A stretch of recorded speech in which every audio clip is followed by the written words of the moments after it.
सबसे पहले मैं क्या करूंगा, कथा मथा बंद करूं, सीधा होशंगाबाद भागूं, सीधा एकदम होशंगाबाद, और अपने पूरे परिवार को, बच्चों कच्चों को बुला के कहूं खूब समोसा कचौड़ी बना लो, खा लो पी लो, क्योंकि मैं अब बस 15 तारीख को जाने वाला हूं। अरे मरने खा पी के ही मरो, यही करेंगे ना शायद। और कुछ ज्यादा अगर सोचे तो इतना सोचेंगे कि जो अपनी जमीन जायदाद है वो मोड़ा मोड़ी बांट दो, है ना। मरने के बाद कम से कम मोड़ा मोड़ी का पैसा तो नहीं लगे, नाम कराई में दान दे दो, ले बेटी तू ले जा, तू ले, सब दे दो। और ये दिन गले में आए ना वो फांसी डालने वाले, फिर चिल्लाए, सबसे पहले चिल्लाएंगे धर्म पत्नी कुंवारी इधर आजा, पानी लिया। हाँ, फिर पत्नी नहीं देखे, माल कहाँ रखा वो सब देख लेना। इतने बेईमानों के बीच में हम रह रहे हैं, फिर भी सुधर नहीं रहे, मरे जा रहे हैं। ये मेरा हो जाए, वो मेरा हो जाए, ये इसका हो जाए, वो उसका हो जाए, इसका क्या छीन लूं, उसका क्या बना दूं, इसको क्या मिटा दूं। जन्म लिया, जन्म लेते ही रोना शुरू किया और पूरा जीवन रोते ही रोते गुजार दिया, और अंत समय अच्छे काम करोगे तो हंसकर चले जाओगे, नहीं तो तुम भी रोगे, घर परिवार वाले भी। लेकिन एक निवेदन करूं, ये घर परिवार वाले केवल 12-13 दिन रोए, इसके बाद तो उम्दा निकल गए। हाँ, टेंशन पालते हैं। हाँ, पिताजी ने दे गए चकाचक, अब क्या करना है, खूब आनंद हो जाता है। जिसके लिए माँ बाप पिता पति सबको छोड़ दिया, सबसे पहले वो ही साथ छोड़ दिए। छोटे भैया ध्यान रखना इस बात का, झूठे रिश्ते नाते सारे झूठे यारे यारी है, छोड़ देंगे साथ तुम्हारा जो सबसे प्यारी। लिखा है संतों ने, मरने के बाद पत्नी बढ़ेगी तो बस मकान तक, परिवार वाले जाएंगे तो शमशान तक, अरे बेटा भी हक निभाएगा तो अग्निदान तक, बाकी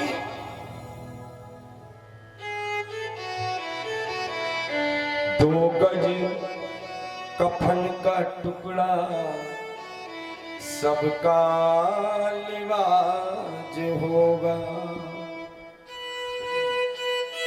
समाज वाले, घर वाले, परिवार वाले क्या करेंगे,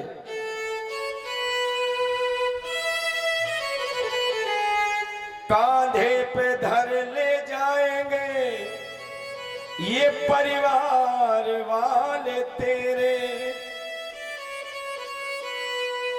यमदूत ने पकड़ करके खोलेंगे भेद सारे हैं। यम के दूत जब चिता पे ले जाते ना, और पीछे पीछे सब लोग कहते जाते राम राम, क्या कहते हैं, एक ही बात कहते हैं, राम राम सत्य है। और मुर्दा में ज्यादा वजन हुआ तो जो थोड़े पीछे चलते हैं ना, वो कहते हैं कि उम्दा निपट गया।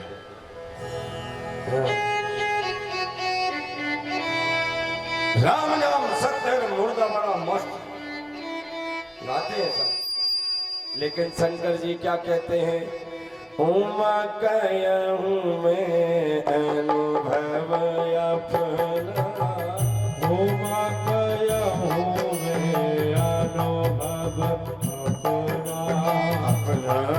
उमा हे उमा सत हरि भजन जगत सब सपना, सत हरि भजन जगत सब सपना, दो गज कफन का टुकड़ा तेरा रिवाज होगा, दो गज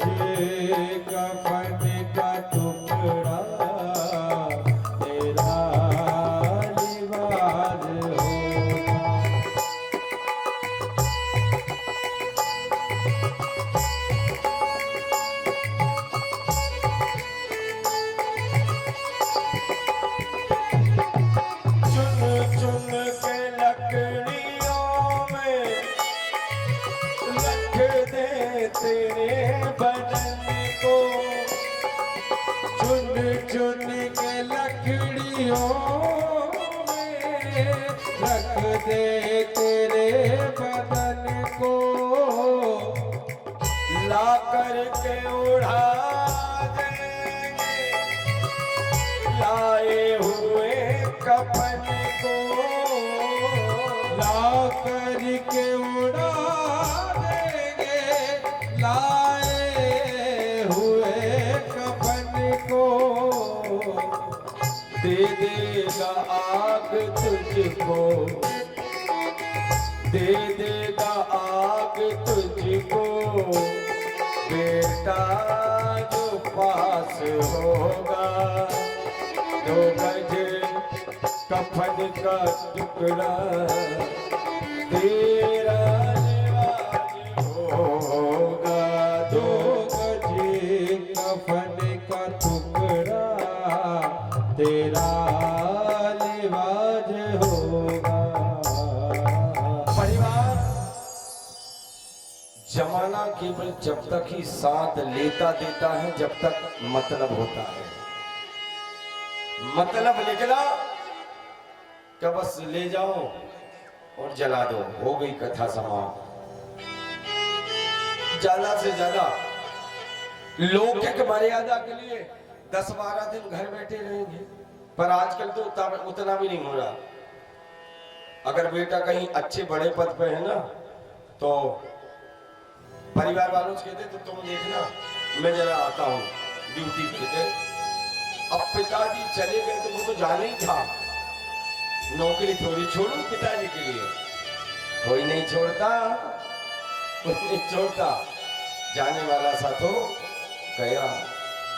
भैया परीक्षित को सुखदेव जी समझा रहे, परीक्षित चिंता मत करो, चिंतन करो, और चिंतन करोगे तो चरित्र बन जाएगा, और चिंता करोगे तो हाथ में कुछ नहीं रहेगा। क्या करें? बोले गोविंद की पावन कथाएं सुनो। प्रश्न किया परीक्षित ने, नाथ परम धर्म क्या है?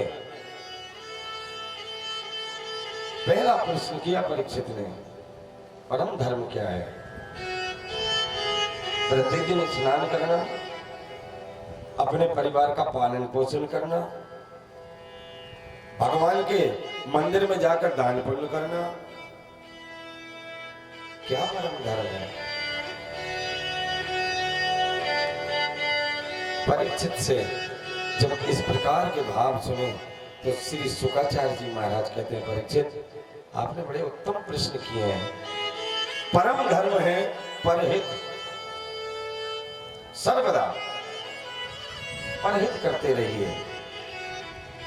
कैसे करें? सत्य बोलें, झूठ कपट पाखंड छोड़कर केवल परमात्मा की ओर, परमार्थ की ओर बढ़ना हम सबका परम धर्म है। कोई दीन दुखी गरीब अगर मार्ग में दिख जाए, मिल जाए तो उसकी मदद करें।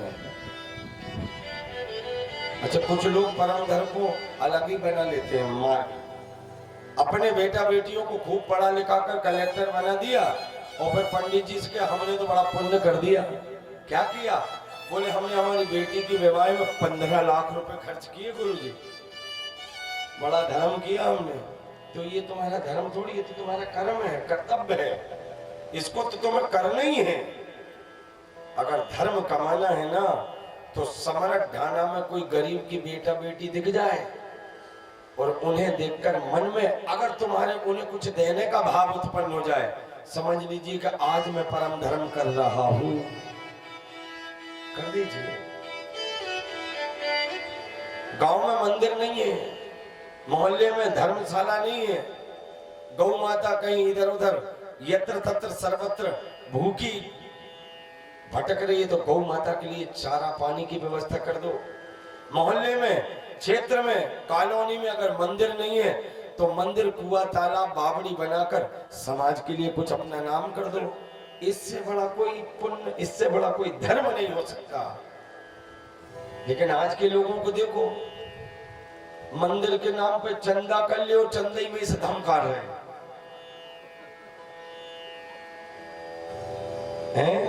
और फिर बाद में कह रहे हैं हमें हाँ ये हो रहा है। ध्यान रखना, भगवान के निमित्त यदि कहीं कुछ प्राप्त हो गया है, एक तो भगवान ने तुम्हें उस लायक बनाया, चुना, और चुनकर अगर अपना समाज का सबका धन अगर कहीं से प्राप्त हो गया और उस धन में से भी अगर तुमने उसकी छाया को भी स्वीकार करने का प्रयास किया तो प्यारे इस जन्म में क्या जन्म जन्मांतर तक पीछे नहीं छूटना, चुकाना पड़ेगा, देना पड़ेगा। परीक्षित, परम धर्म क्या है? भगवान का नाम। परहित सरस धर्म नहीं भाई,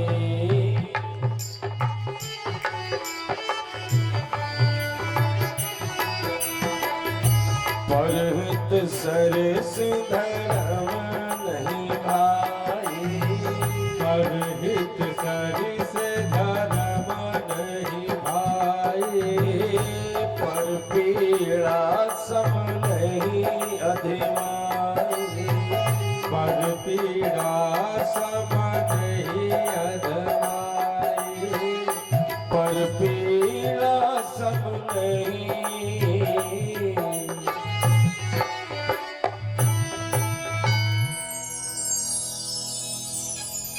किसी के भी मार्ग में गड्ढा मत खोदिए। यदि हमसे रास्ता साफ नहीं हो सका किसी का, तो रास्ते में कांटा भी बोने की हमें कोई जरूरत नहीं है।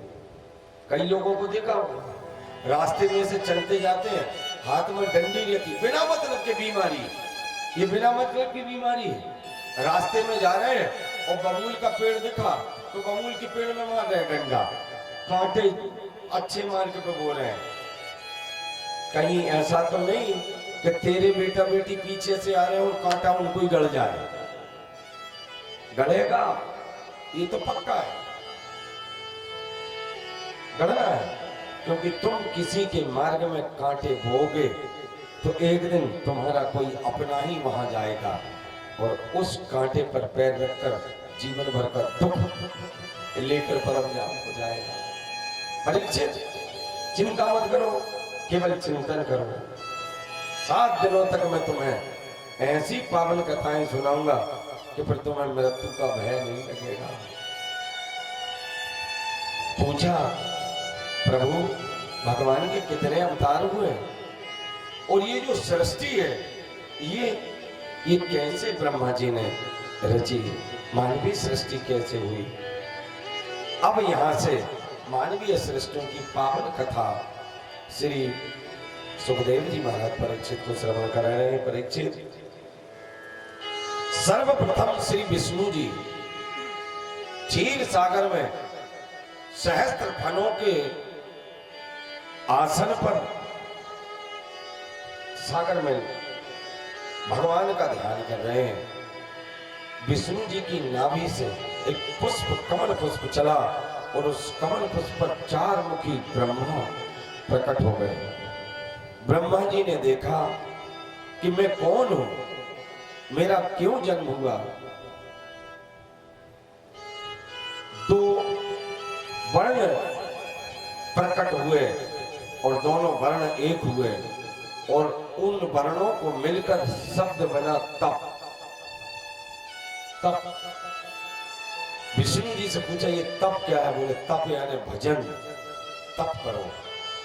ब्रह्मा जी ने कहा जो आ गया। तप किया। ब्रह्मा जी ने जब तपस्या की तो विष्णु जी प्रकट हुए और कहा कि तुम सृष्टि करो। बोले ये सृष्टि रहेंगी कहां? बोले उसकी व्यवस्था हम कर देते हैं। धरती माता को श्री विष्णु जी ने अपने मन से संसार में प्रकट किया। जैसे सृष्टि आई तो धरती पर अच्छाई और बुराई सृष्टि जब से बनी तब से जन्म ले चुकी है। देवता बाद में प्रकट हुए, दैत्य पहले आ गए। हिरण्याक्ष और हिरण्यकश्यप ये दिति माता के पुत्र हैं। इनके पिताजी हैं कश्यप जी और माता है दिति। कश्यप जी की दो पत्नी दिति और अदिति। अदिति के सारे देवता और दिति के सभी दैत्य। इनका जन्म कैसे हुआ? ये जो दिति के गर्भ से दो पुत्र हुए, उनके नाम संसार में हिरण्याक्ष और हिरण्यकश्यप।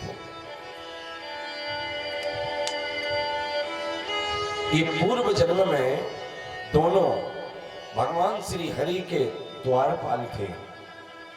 इनका नाम जय और विजय था। एक दिन ब्रह्मा जी के मानस पुत्र सनकादिक ऋषि सनक सनंदन सनातन सनत कुमार श्री हरि विष्णु के दर्शन करने गए तो जय और विजय ने सनकादिक ऋषियों को वैकुंठ में प्रवेश करने से इनकार कर दिया।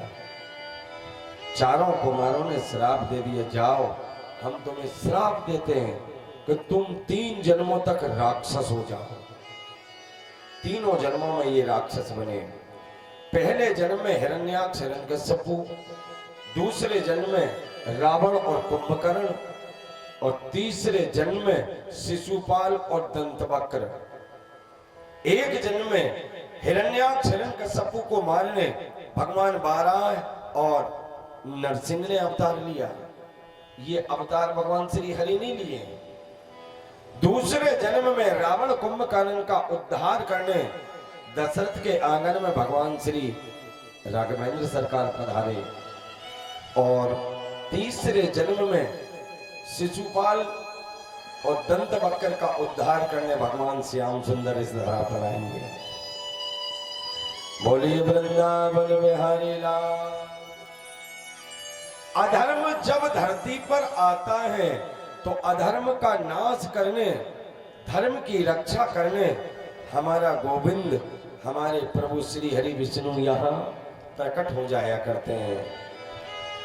संतों ने कहा है, जब जब होए धर्म की हानि, बाढ़हि असुर अधम अभिमान। बाढ़हि असुर अधम अभिमान। जब जब होए धर्म की हानि, जब जब होए धर्म की हानि, बाढ़हि असुर अधम अभिमानी। बाढ़हि असुर अधम अभिमानी।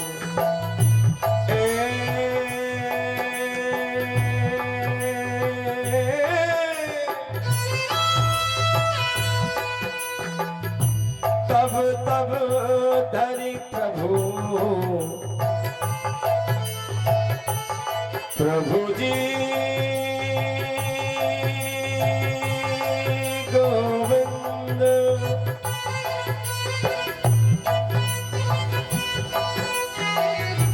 विविध शरीरा हरहि कृपा निधि सज्जन पीरा। सिया राम जय जय मेरे राम। सिया राम जय जय राम। संतों ने कहा है, अत्याचार खलों के जब भूमंडल पर छा जाते हैं, पृथ्वी भार उतारन को श्री नारायण ही आते हैं। कभी राम नरसिंह, कभी बाराह रूप में आते हैं, और हम भक्तों की रक्षा करने श्री रामचंद्र ही आते हैं। पहले भी आए हैं, अभी भी आएंगे और आते भी रहेंगे। इसलिए परीक्षित जी से कहा, परीक्षित चिंता छोड़ो, क्या करें? सीख भजन की रीत रे मनवा सीख भजन की रे। अच्छा एक बात पूछूं आप सबसे, बुढ़ापा आ गया अपना, अपने जीना है आया है? भैया बताओ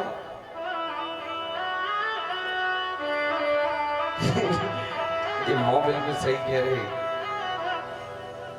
अभी नहीं आया। बिल्कुल देखो जो भोले भाले लोग होते हैं वो सत्य कह ही देते हैं कि गुरु जी मेरे हिसाब से तो नहीं आया। जितने बूढ़े हो रहे हैं उतने दिमाग खराब हो रहा है लोगों का। हाँ छूटी नहीं रही भाई माया, छूटी नहीं रही। छोटे से मैं जब छोटे थे ना तो कोई 100 का दे, 500 का दे, 50 का दे, पता ही नहीं था कितने का। अब कितने समाज में 2000 का अगर दिख जाए ना तो सीधो इतना ही दबाए, देख नहीं ले बड़ी बहू अंदर इतनी समझदार। अच्छा तुम्हें पता है कि ये जो माया है ना ये मुसीबत का कारण है, यही उलझन में डालने का काम करती है। एक बार एक भक्त ने भगवान की बड़ी भक्ति की और भगवान प्रसन्न हो गए। शंकर जी वरदान मांग क्या चाहिए? बोले प्रभु मैं आपसे नहीं लूंगा। तो बोले मुझसे क्यों नहीं लेगा? बोले आपके पास तो ज्यादा कुछ है ही नहीं। तो फिर एक काम कर, श्री हरि विष्णु का तप कर, उनका भजन कर। वो बैठ गया ओम नमो भगवते वासुदेवाय, ये सब कहीं उल्टा लट के कहीं सीधा कहीं के आसो सब। अब लक्ष्मी मैया ने कही बड़ा मारा जा रहा है, जाओ दर्शन दो। लक्ष्मी जी के कहने पर विष्णु जी ने कहा चलो जाना ही पड़ेगा, धर्म पत्नी कह रही चलो। आए विष्णु जी ने कहा भैया बड़ा तप कर रहा है, क्या बात है, क्या चाहता है? बोले प्रभु दोगे जो मांगूंगा। बोले का अपना काम नहीं देना है, मांग क्या चाहिए? इधर उधर यहाँ तो सब समाज वाले बैठे हैं, यहाँ नहीं मांगू। कहाँ मांगेगा? बोले आप कहाँ रहते हो? भगवान ने कहा स्वर्ग में रहता हूँ, वैकुंठ में रहता हूँ, साकेत में रहता हूँ और गोलोक में भी रहता हूँ। तो बोले स्वर्ग ही चलो, उधर ही मांगे। अच्छा जो भगवान के भक्त रहते हैं बड़े चतुर होते हैं। हाँ कभी कभी भगवान को भी ठग ले। स्वर्ग चलो स्वर्ग। स्वर्ग में जाकर देखा तो इंद्र वरुण कुबेर याम यक्ष नर नाग किन्नर मुनि और मेनका और उर्वशी और सब आनंद हो रहा है। बड़ी उलझन। भक्त ने कहा भगवान ये तो बड़ा तमाशा हो रहा है, यहाँ तो नीचे से ज्यादा परेशानी। तो बोले चल वैकुंठ।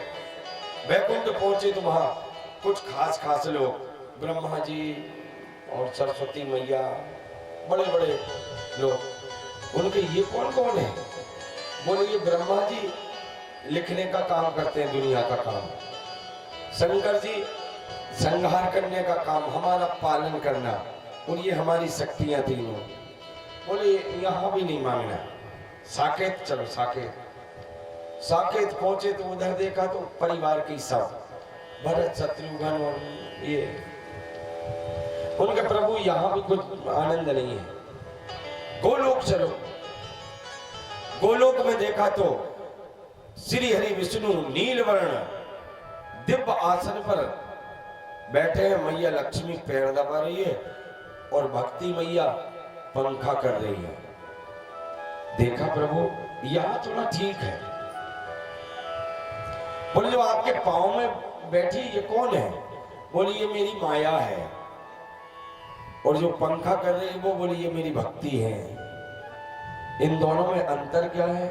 बोले अंतर कुछ नहीं, बस अंतर इतना है जिन्हें भक्ति मिल जाती है मुझे उनके घर नाचना पड़ता है, और जिन्हें मेरी माया मिल जाती है उन्हें 84 के चक्कर में नाचना पड़ता है। बस अंतर इतना सा है।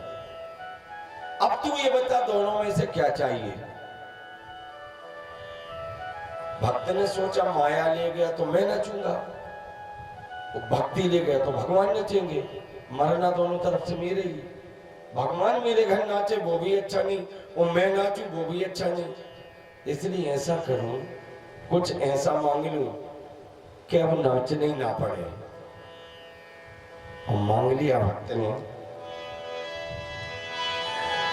प्रभु अर्थ चाहिए न धर्म धाम चाहिए, हाँ। तो क्या चाहिए? हमें उमानाथ जी का साथ चाहिए। हमें उमानाथ जी का साथ चाहिए। हमें रमानाथ जी का साथ चाहिए। हमें रमानाथ जी का साथ चाहिए। अर्थ चाहिए न धर्म धाम चाहिए। ओ अर्थ चाहिए न धर्म धाम चाहिए। हम सीताराम जी का साथ चाहिए। हमें सीताराम जी का साथ चाहिए। हमें सीताराम जी का साथ चाहिए।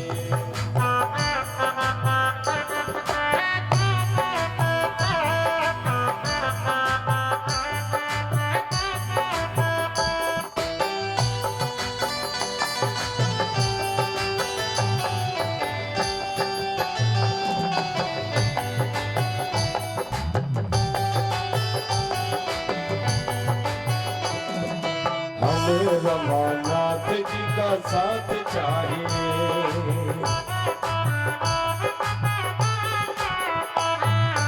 वृंदावन बिहारी लाल की जय हो।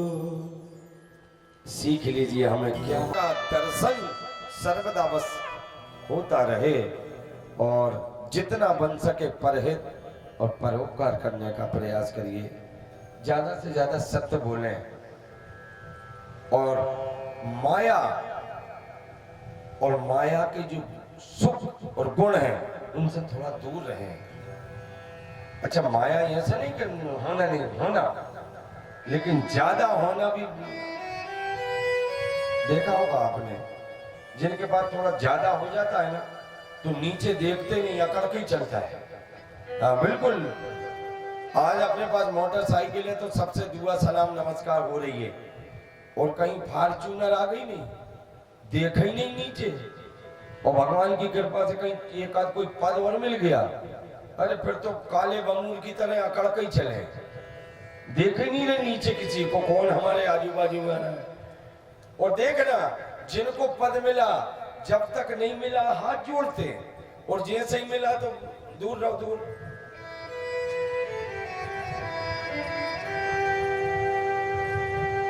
लेकिन वो देख रहा है तेरी इस रेखा को, जितना ऊंचा करके दिखाएगा ना, ऐसा ऐसा गिराएगा कि ना यहाँ का रहेगा ना वहां का रहेगा। इसलिए धरती पर रहना, और धरती पर रहकर जब तुम्हें अभिमान होने लगे कि मैं बिगड़ रहा हूं, तो पलंग से नीचे उतरकर सो जाना बिना बिस्तर के, और कान लगाकर धरती से पूछना कभी, हे मैया, मैंने सुना है कि तेरे ऊपर सिकंदर जैसा कोई व्यक्ति आया था, आजकल दिखाई नहीं देता, कहाँ है? पृथ्वी धीरे से कह देती सब मेरी गोद में समा गए, तू भी आने वाला है। अकड़ना मत, अकड़ना मत, नहीं तो ऐसा चाटा मारूंगी कि पता नहीं चलेगा कहां था। कर्म तेरे इतने पवित्र होना चाहिए कि जाने के बाद लोग तेरा नाम ले। कर्म करो ऐसे कि पहचान बन जाए, कदम चलो ऐसा कि निशान बन जाए। हम रहें या ना रहें प्यारे, इस जमाने में हमारे जाने के बाद केवल हमारा नाम रह जाए, कुछ नहीं रहता। राजा हुए अनेक यहाँ पर, रावण रहे न राम रहे, जो आए थे यहाँ जगत में केवल उनके नाम रहे। रावण भी तुला राशि वाला था, श्री राम जी भी थे। रावण ने जो किया भोग लिया, राम जी ने जो त्यागा, आज हर घर में मैं कल मुल्ताई गया, देखा तो क्या झंडे और क्या मार्गों को सजाया जा रहा है। पूछा भैया क्या बात है? बोले हमारे राम जी की नवमी है, हमारे राम जी की शोभा यात्रा निकलने का आयोजन हो रहा है। ऐसा दिव्य पावन नाम हो जाए प्यारे, हमारे जाने के बाद भी कोई हमारा नाम ले ले। नहीं, आजकल तो अपने बाप का अपन ही नाम नहीं ले पा रहे, हमें नहीं पता कौन थे। कर्म पवित्र होते हैं, नाम उन्हीं के लिए जाते हैं परीक्षित, इसलिए भजन करो, भजन करो भगवान का जब तक घट में प्राण, कबहू तो दीनानाथ के भैया भनक पड़ेंगी कान। हाँ, मेरे भगवान मेरी लाज बचाने,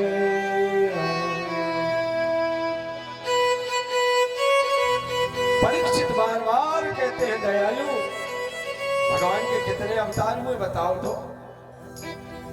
सनक सनंदन सनातन सनत कुमार और पृथ्वी पर पुनः अवतार हुआ नारद जी का।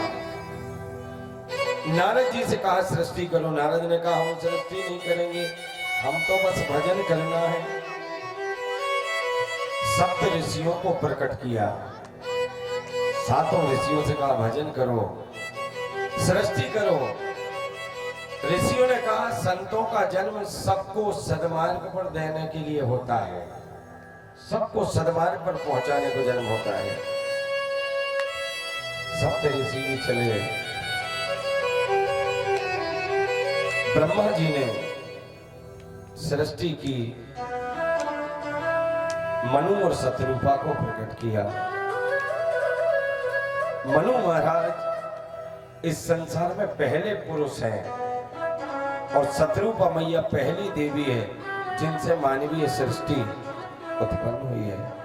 आप हम जितने लोग यहाँ बैठे हैं ना, वो सब एक ही पिता की संतान है। वर्ण व्यवस्था तो यहाँ बनी है आकर, हम सबका पिता एक ही है, पार ब्रह्म परमेश्वर ईश्वर ईश्वर है। मनु महाराज के यहाँ दो पुत्र प्रियव्रत और उत्तानपाद और तीन बेटियां आकुति, देवहूति और प्रसूति। आकुति देवी का विवाह रुचिपति से हुआ, जहां से भगवान यज्ञ नारायण का प्राकट हुआ, यज्ञ का जन्म हुआ। बोलिए यज्ञ नारायण भगवान की जय हो। मैया देवहूति का विवाह ऋषि कर्दम जी से हुआ। कर्दम है संत और मनु महाराज है संसार के सबसे बड़े राजा। पूरे भूमंडल पर अकेले पुरुष और अकेले इतने बड़े अधिपति, लेकिन अपनी बेटी का विवाह एक संत से कर दिया जिसके पास रहने को घर भी नहीं है, झोपड़ी भी नहीं है। लेकिन पिता ने देखा कि वर पवित्र है, वर भगवान को भजने वाला है, वर में कोई अवगुण नहीं है, तो पिता ने सोचा अपनी पुत्री का हाथ एक अच्छे सच्चे और पवित्र वर के हाथ में दे देना चाहिए। हम लोगों को भी तीन बातें ध्यान रखना चाहिए बेटी का विवाह करते समय। तीन बात रामचरितमानस में लिखा है, जो घर बर कुल होए अनुपा, करिए विवाह सुता अनुरूपा। हर पिता को तीन बार देख लेना चाहिए। एक तो वर बहुत अच्छा हो, घर बहुत अच्छा हो और कुल बहुत अच्छा हो, बस उसके बाद बिटिया को दे दो। जीवन भर आनंद करेंगी। रुपया पैसा वाला है और बेबड़ा है, दारू पी कर घूम रहा है, तो वो पैसा कितने दिन का इसका कोई भरोसा नहीं है। भगवान की कृपा से घर खूब है, चकाचक 100-200 एकड़ जमीन, और गांजा धमकारे चिलम है, तो खास खास कहीं मरे।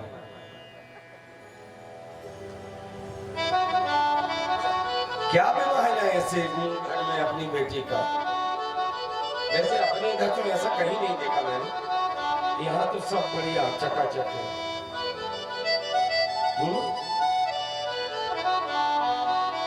सही है कि नहीं? मौसम में रहना नहीं, मोड़ी नहीं मिले, बता दे रहा हूं। देखो भैया, मैं तो सबको समझा के जाता हूं, हर पिता से कहना है अपनी बेटियां वही देना जहां पर बेटी जाकर आनंद से 2 रोटी खाए और अपने परिवार का भरण पोषण कर ले। नहीं तो क्या मतलब? पैसा बहुत है पर प्रेम नहीं है तो वो किस काम का पैसा? धन बहुत है, मन नहीं है तो फिर वो काय का घर, काय का घर, तो कैसा जीवन? बेटी तो वो कली है, ओस की बूंदों के जैसी होती है बेटियां, स्पर्श खुद दोराहो रो देती है बेटियां। तारता है बेटा एक कुल को, 2-2 कुल को तार देती हैं आज हमारी बेटियां। बड़ी पवित्र होती है मेरे भाई बेटियां, ध्यान रखना, रोशन कर देती है हमारी बेटियां। नाम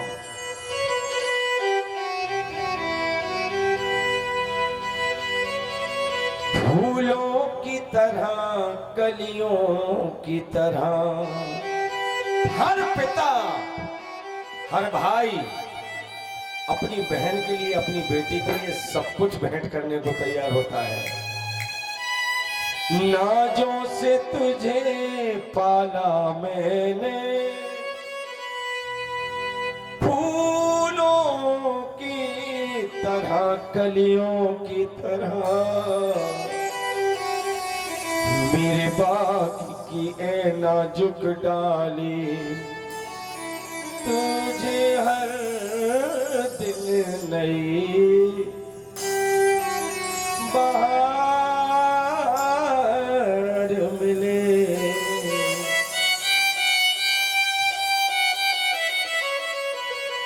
लेती जा बाबुल की दुआ, तुझे हर पल नई बहार मिले। बाबुल की दुआएं लेती जा, तुझे हर पल नहीं बहार मिले।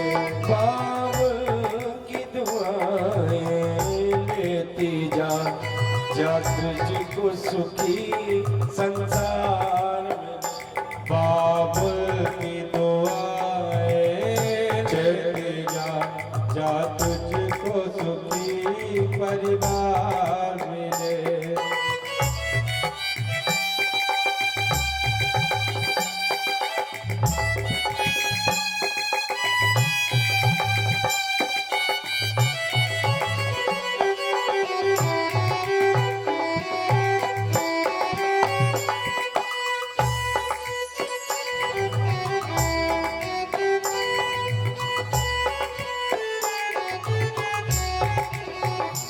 लेते जा लाडली,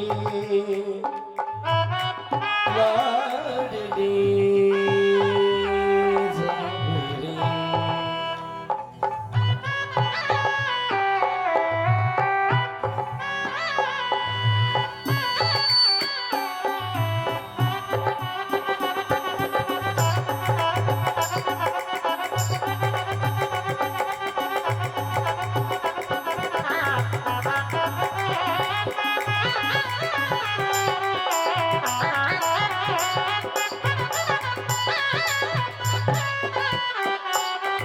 जा तुझको सुखी संसार।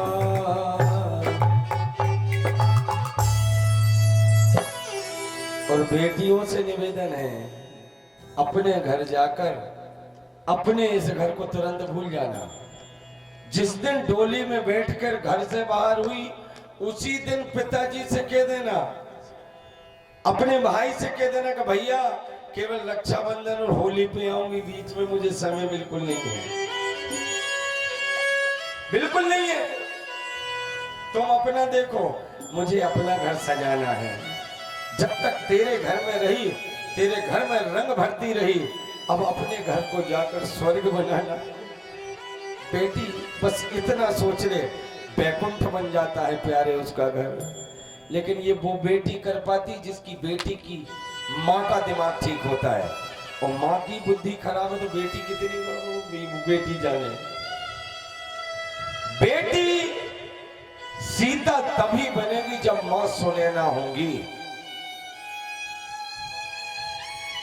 बेटी तभी सीता बन सकती है जब माँ सुनैना और माँ ताड़का सूपन खाओ, तो बेटी कहां से सीता बनेगी।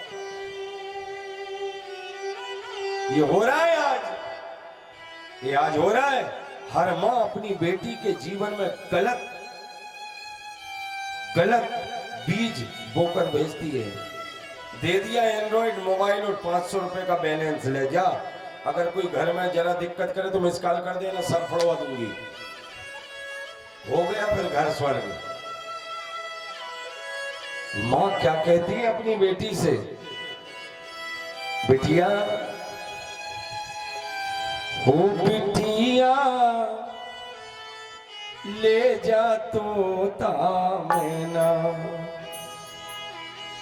हो बिटिया ले जा तोता मैना, हो बिटिया ले जा तोता मैना। ए राज दुलारी प्राणों से प्यारी, राज दुलारी प्राण से प्यार, ले जाके खिलौना हो बिटिया ले जा तोता मैना, हो बिटिया ले जा तोता हे बेटी।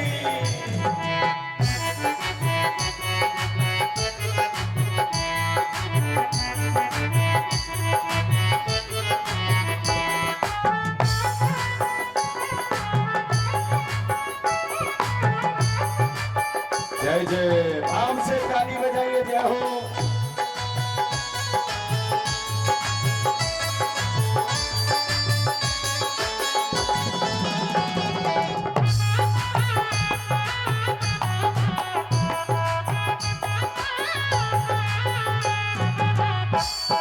एक पिता एक भाई अपनी बेटी से, अपनी बहन से निवेदन करता है कि बहन, हे बेटी, उस घर में तू ऐसे रहना, इस घर में तू ऐसे रहना, उस घर में तू ऐसे रहना, उस घर में तू ऐसे रहना, जैसे हो सोने के गहना, ऐसे हो सोने के गहना।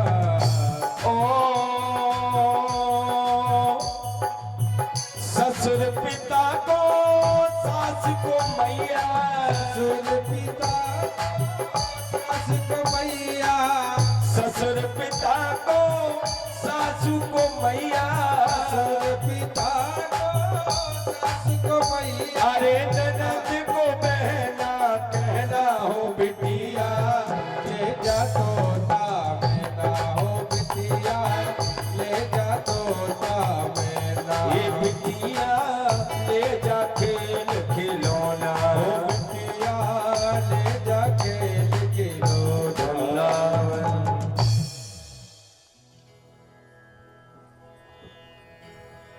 मैया अपनी कितनी बेटी है? एक ही।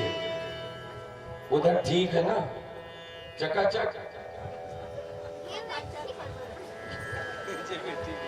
किधर?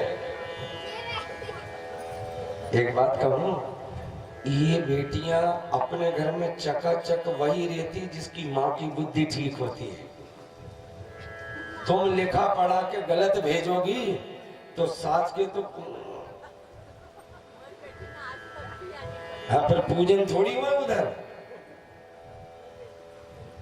एक निवेदन करूं मेरे भाई बहन, अपने घर को स्वर्ग हमने बना चुके हैं, अब अपनी बेटी के घर को भी वैकुंठ बनाने का प्रयास करें। तो समझाते रहो, घर में कोई ऊपर नीचे बात हो जाए, पति कहीं कोई ऊपर नीचे कह दे तो सर झुकाकर स्वीकार कर लो, अपने बाप का जाता क्या है।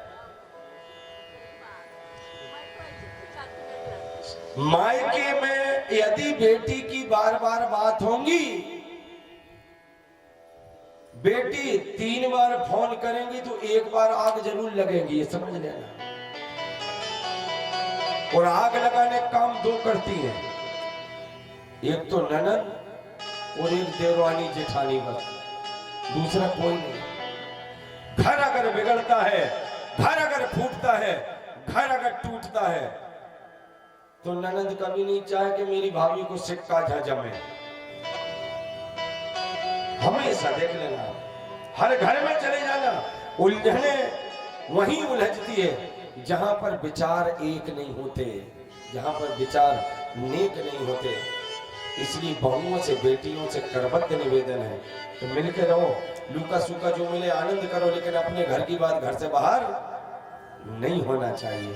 स्वर्ग बन जाएगा, देख लेना। कथाएं जीवन में बहुत चलेंगी, चलती रहेंगी। मैं कथा के साथ साथ अपने घर की बातें जरूर बताता रहता हूँ।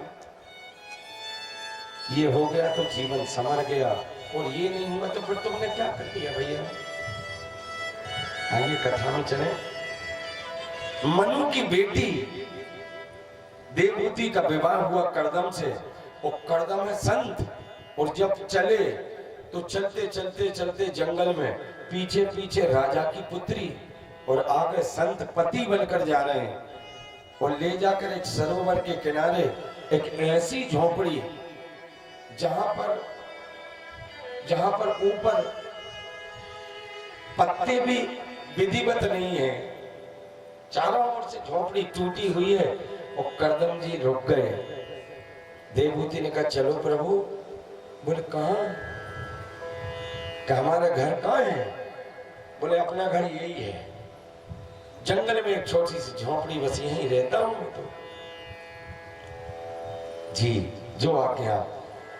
देवहूति मां अंदर गई और अंदर जाकर अपने पल्लू से उस झोपड़ी को साफ किया और कहा नाथ आप यहां विराजिए, मैं आपके चरणों में बैठकर आपकी सेवा करूंगी। एक बार भी नहीं कहा कि यहां रहूंगी मैं। अपनी बेटी होती तो पति को सर ही फोड़ देती, या मैं रहूं मैं। वो तुरंत रो देती, बाप को फोन, भैया को फोन, जीजा जी को फोन, सब हो गई। आनंद हो गया। कर्दम जी ने समाधि लगा ली और भजन प्रारंभ कर दिया। 40,000 वर्ष तक भजन में बैठ गए। 40 वर्ष तक भजन में बैठ गए। इधर देवहूति क्या करती, अपने पति के चरणों को छोड़कर कहीं नहीं जाती है। कर्दम जी भजन कर रहे, 40 वर्ष हो गए, भजन चल रहा है। ओम नमो भगवते वासुदेवाय, कृष्णाय वासुदेवाय, हरे परमात्मने, प्रणतः क्लेशनाशाय, गोविंदाय नमो नमः। जय जय श्री राधा रमण,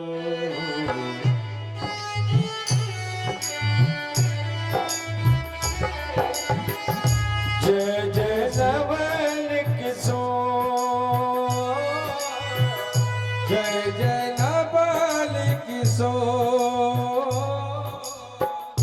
जय गोपी चित चोर प्रभु, जय जय माखन। ओ जय जय माखन चोर। प्रणाम किया। अहम तुम श्रृणवम विद्यविन्वाहक समुद्यतम अतस्तु मुपुर्वर्षामि प्रातः प्रतिगृह्यताम्। पति चरणों में समर्पित हो गई। एक ही धर्म एक व्रत नेमा, एक ही धर्म एक व्रत नेमा।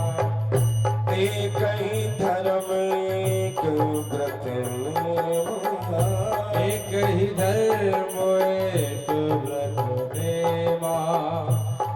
विसृज कामं दम्पञ्च देवादेशां लोभामयं मदम्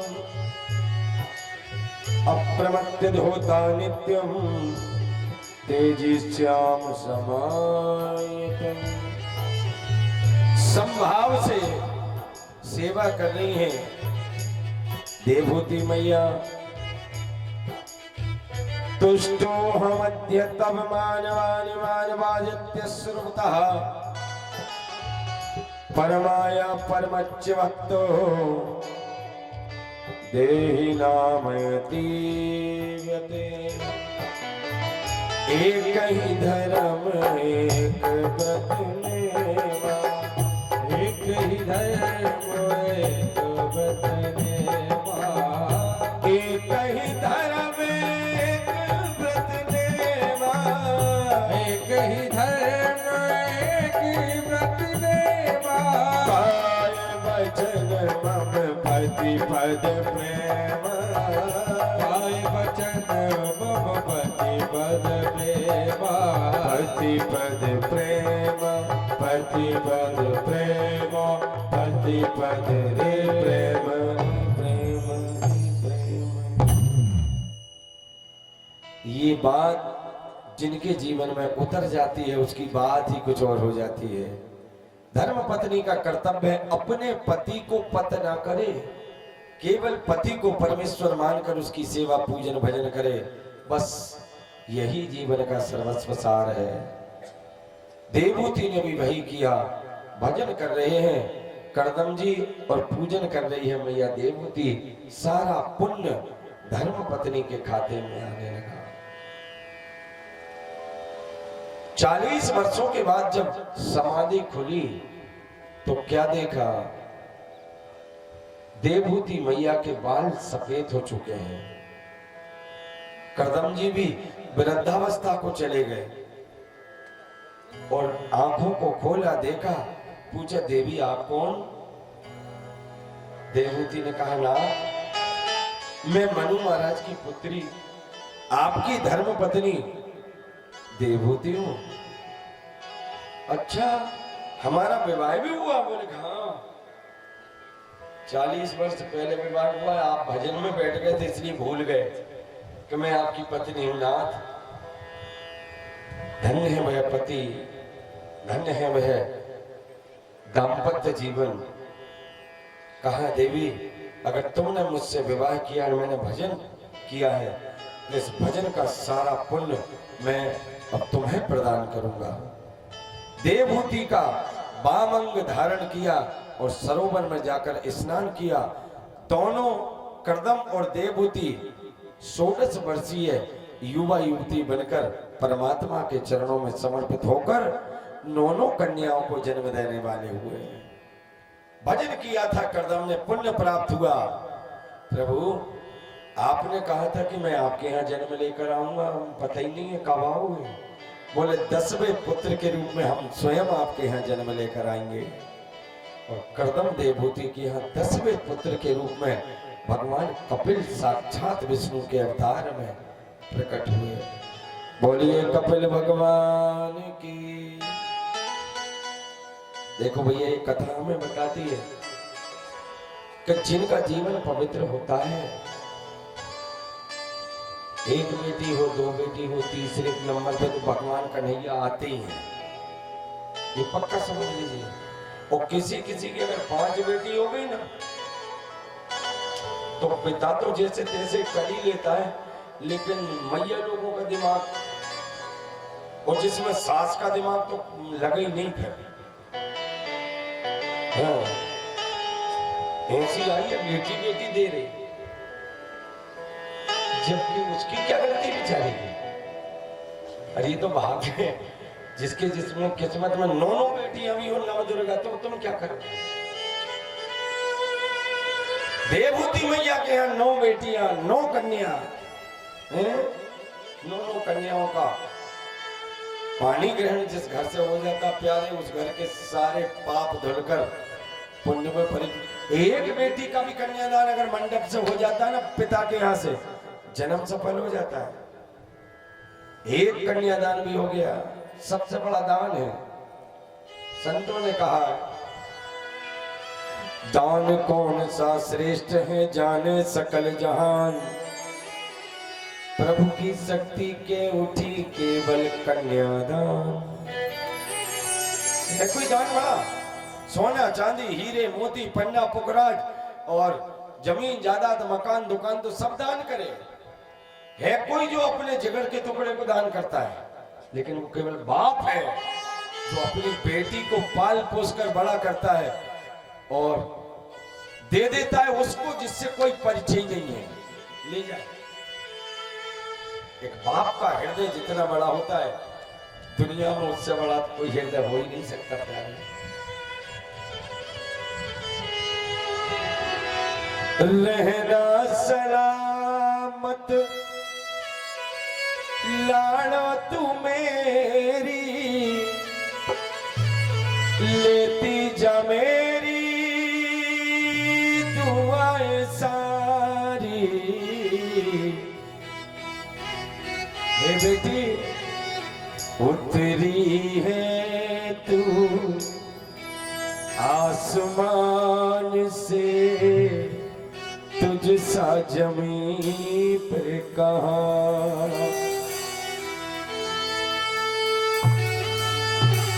कमलेश भाई,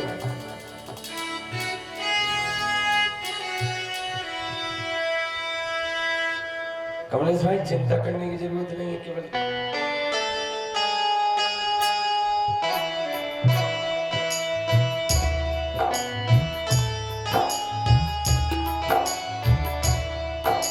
जिस घर में बेटी का कन्यादान हो जाता है ना, उससे बड़ा दान दुनिया में हो ही नहीं सकता प्यारे।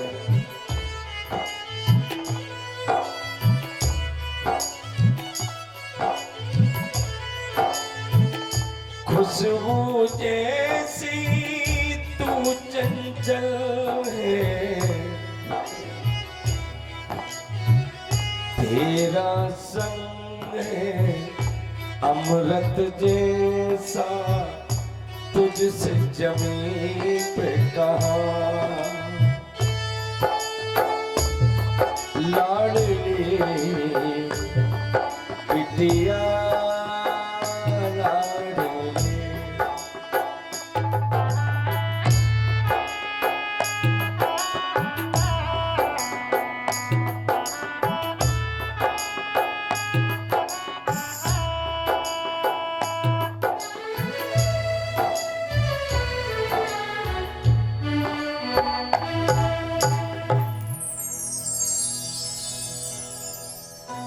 एक ही बात में सारी बात कह देता हूं। अंधेरे में ज्योति जलाई ना होती तो नजरों में दुनिया दिखाई ना होती, और तुम भी ना होते हम भी ना होते जो कुदरत ने बिटिया बनाई ना होती। कहां से आते तुम, कहां से आते हम? इस केवल बेटियों की कृपा है। सतरूपा ने जब तपस्या की तो भगवान कपिल का प्राकट हो गया। बोलिए कपिल भगवान की। मनु महाराज की सबसे छोटी पुत्री जिनका नाम है प्रसूति, जो ब्रह्मा के मानस पुत्र दक्ष को विवाही, और दक्ष है प्रजापति। दक्ष को जब विवाही तो आनंद से प्रसूति देवी अपने पति के घर में सानंद निवास कर रही हैं। कन्याओं का जन्म प्रारंभ हो गया। दक्ष के छोटी बेटी जिनका नाम सती। सती है साक्षात भगवती का अवतार, और सती मैया चाहती है भगवान विश्वनाथ को पाना, लेकिन दक्ष नहीं चाहता कि मेरी बेटी का विवाह शंकर जी से हो, क्योंकि जो पिता थोड़े से बड़े पद पर बैठ जाता है ना, तो उसकी आंखों में केवल चकाचौंध ज्यादा रहती है, अच्छे सच्चे पवित्र लोगों की पहचान नहीं होती। हाँ, दक्ष के पास आ गया पद। दक्ष ने भूल गया कि शंकर जी महादेव हैं, लेकिन बेटी ने जान गई कि मैं अगर किसी की होंगी तो वो मेरा केवल भोला हो सकता है और कोई नहीं। विवाह संपन्न हुआ, लेकिन दक्ष जो है विरोध में हो गया। अपनी पुत्री का विवाह तो कर दिया, लेकिन छोड़ दिया कि आज के बाद तुम मेरे दरवाजे पर कभी मत आना। सती ने भी कह दिया, जब पति पवित्र मिल गया तो पिता की क्या जरूरत है। चली गई, आनंद से अपने पति परमेश्वर के साथ रहने लगी। लेकिन भैया कभी कभी हो ही जाता है मन में, कभी कभी। बोले प्रभु तुम ये आंख बंद करके क्या करते रहते हो? पूछ लिया एक दिन सती मैया ने। भोलेनाथ जी ने कहा हम भजन करते हैं। भजन कौन का? बोले हमारे भगवान का। बोले तुम्हारा पूरा जमाना भजन करता, तुम्हारा भगवान कौन है? हर कोई चाहता है कि अपना पति सर्वश्रेष्ठ हो। सती मैया ने भी चाहा कि दुनिया आपका भजन करती है, आप किसका भजन करते हो? बोले हम श्री राम जी का भजन करते हैं। श्री राम सर्वेश्वर है, ईश्वर है, परमेश्वर है, पूर्ण ब्रह्म है, मैं उनका भजन करता हूं। बोलिए ये पूर्ण ब्रह्म है कौन? इनकी कथा सुना। बोले कि मैं नहीं सुनाऊंगा, किसी वक्ता के पास लेकर चलता हूं। चलो वक्ता के पास। श्री भोलेनाथ और सती मैया कथा श्रवण करने गए कुंभज ऋषि के यहाँ। एक बार त्रेता युग माही शंभु गए कुंभज ऋषि पाही, संग सती जगजननी भवानी पूजहि ऋषि अखिलेश्वर जानी। कथा श्रवण करने गई तो कुंभज जी ऊंचे स्थान पर बैठकर संतों को कथा सुना रहे। वहीं पहुंचे भोलेनाथ और माता पार्वती, तो ऊंचे स्थान से उतरकर प्रणाम किया। आइए भोलेनाथ, आइए मैया। सती ने कहा ये कथा सुनाएंगे ये जो हमें प्रणाम कर रहे हैं? बोले देवी ये तो उनकी सरलता है जो हमें भगवान मानकर प्रणाम कर रहे हैं, बाकी कथावाचक बहुत अच्छे हैं। मैंने कहा ठीक है सुनाएंगे, कथा सुनेंगे। अब कथा प्रारंभ हुई। सती मैया का मन तो लगा फालतू की बातों में। कथा सुनने गए दोनों, लेकिन कथा सुनी कौन ने? शंकर जी ने। और सती का मन तो बस इधर उधर लगा, कैसा कथावाचक, प्रसाद क्या बटेगा, आरती कब होगी, घर कब जाऊंगी, होगी कथा, राम जी कौन है, कैसे हुए, क्या हुआ, सब कथा समापन। लौट कर आए, रास्ते में पूछ लिया सती ने मैया ने, भोलेनाथ सीता हरण हुआ, सीता हरण के बाद राम जी रो रहे हैं, रावण को सीता लंका ले गया, ये कैसा भगवान? शंकर जी ने कहा वो तो लीला है, लीला। कि कोई लीला नहीं है, मुझे ऐसा लगता है ये भगवान है ही नहीं। अरे बोले देवी भगवान के ऊपर कभी संशय नहीं करना चाहिए, भगवान तो भगवान है। सती ने कहा भगवान तभी मानूंगी जब मैं इनकी परीक्षा ले लूंगी। भोलेनाथ ने बहुत समझाया, लेकिन कभी कभी जी मैया लोग जो है ना इधर से जब इधर आ जाती है तो फिर किसी की सुनती नहीं। चाहे भगवान शंकर ही क्यों ना समझाए, कभी कभी बुद्धि इनकी जो नीचे आई कि तुम मर जाओ, समझा समझा के सुनी नहीं किसी की, उल्टी चले उल्टी। एक पंडित जी थे, उनकी एक देवी पत्नी उल्टी चलती थी, उल्टी, जो कुछ कहे उसका उल्टा करे। पति कहे चल आज 7 बजे खेत में जाना, तो पत्नी के तेरे बाप की नौकर नहीं जाए, नहीं जाए। और वो कहे पति के खेत में आज चली मत जाना, सत्यनारायण की कथा तो लेके हंसिया और खेत में मिले, उल्टी चले। रहती घर में किस्मत से मिल जाती कभी कभी, लेकिन किस्मत वालों को मिले ऐसी हैं?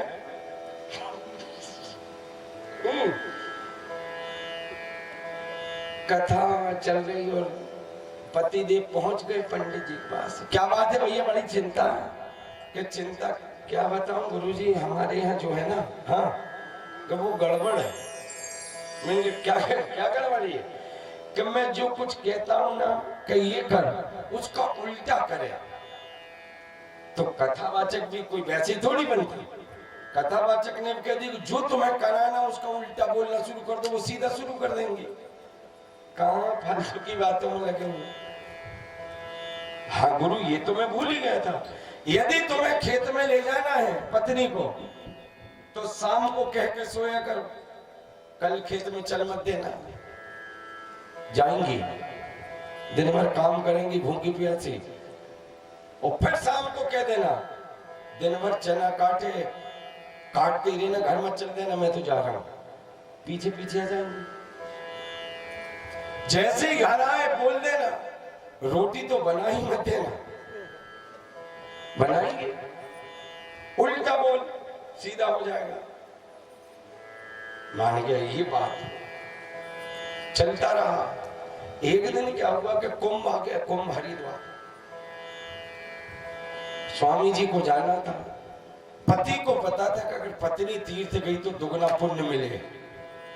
हाँ, कह दिया कल हम हरिद्वार जा रहे हैं कुंभ स्नान करने, चल मत देना मेरे साथ। तो 4 बजे रात को टिफिन बना के तैयार, चल जाऊंगी। ट्रेन में बैठ गई बिना टिकट के, पहुंच गए हरिद्वार। अब हरिद्वार में पति को मालूम है कि तीर्थों में झूठ नहीं बोलना। हाँ, दोनों स्नान करने गंगा मैया में, और कह दिया पति देव ने गंगा मैया बहुत तेज बहती है, ज्यादा आगे मत चली जाने, नहीं बह जाएंगी। तेरे बाप से नहीं रुकू मैं तो जाऊं। और चली गई, बह गई, मर गई। उल्टी चलती थी। अगर वो कह देता कि बहुत तेज पानी में जाना, खूब आगे जाना, तो वो शायद नहीं सुनी, बह गई। अब बह गई तो रोने लगा, अरे मेरी पत्नी डूब गई, बह गई, चली गई, बह गई। गोताखोर आए और जाल लेकर जाल डालने लगे। जाल डालने तो जिधर गंगा मैया बह रही उधर ढूंढ रहे ढूंढने वाले, और ये पति खड़ा होकर ऊपर कह रहा है इधर मत ढूंढो, वो इधर नहीं बही होंगी, उधर गई होंगी। गोताखोरों ने कहा कि पानी इधर बह रहा, तू इधर की बोल रहा है कि वो जीवन भर उल्टी चली तो मरते में भी उल्टी गई होंगी, इधर नहीं गई होंगी। और हुआ भी वही रे भैया। एक कश्ती जा रही थी, तो कश्ती में नीचे नाव जो रहती है उसमें कील फंसी रहती, कील नाव ने खींच के लेके ऊपर, नहीं मिली नीचे, मिली तो ऊपर ही मिली। अपने जीवन में भी कई ऐसी आ जाए कभी कभी। सती मैया नहीं मानी, परीक्षा लूंगी। शंकर जी ने समझाया नहीं मानती तो जाओ, लेकिन एक ध्यान रखना, जो दुनिया की परीक्षा लेकर सबको पास करता है तुम उसकी परीक्षा लेने जा रही हो, कहीं फेल मत हो जाना। नहीं सुना शंकर भगवान की बात को, जिसने नहीं माना उसने जीवन में कुछ नहीं जाना। रामचरितमानस में लिखा है, हो यहीं सोई जो राम रचि राखा। हो यही सोए राम रचि राखा। हो यहीं सोई जो राम रचि राखा। हो यही सोए जो राम रचि राखा। राम रचि राखा, राम रचि राखा। हो राम रचि राखा। राम रचि राखा। तो करे तर्क बढ़ावे साखा। हो कई तर्क बड़ा वही साखा। रे सा।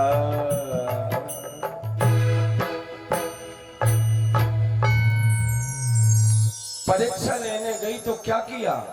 जो नहीं करना था वो कर दिया। सीता हरण, राम लक्ष्मण जी, राम जी रो रहे हैं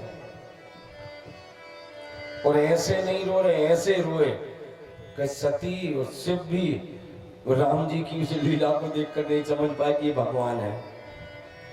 अच्छा, दुनिया में कोई ऐसा पति होगा जो पत्थरों से पूछे कि अब मेरी पत्नी देखी कि तुमने? मान लो कहीं इधर उधर हो जाए घंटे दो घंटे के लिए मेला में, तो राय झूला से पूछे जाके कोई पति के भाई साहब मेरी पत्नी देखी क्या? या तो पति पगला जाए तो पूछे, या वो फिर कहीं का नहीं। मनुष्य से नहीं पूछते हैं। राम जी पूछ किससे रहे हैं? अपनी सीता का हाल, अपनी सीता का पता। लक्ष्मण समझाए बहुभांति, पूछत चले लता और पाती। पता पूछते हैं श्री राम। हे खग मृग है मधुकर श्रेणी, तुम देखी सीता मृग नयनी। ये बता दो, पता दो, बता दो, पता दो, मेरी सीता का कोई पता